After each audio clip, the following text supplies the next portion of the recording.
अचानक वाटणाऱ्या पण महत्त्वाच्या अशा गोष्टी ज्या आपल्या आयुष्यातून हळूहळू एक एक करून गायब होत आहेत. त्यातलीच एक गोष्ट म्हणजे हे माठातलं वाळा घातलेलं थंडगार पाणी.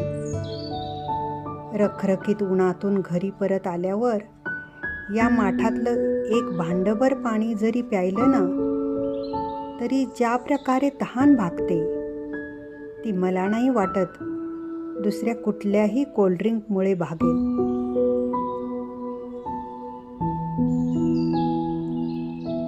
या पाण्याची चव, या पाण्याचा गोडवा काहीतरी वेगळाच असतो.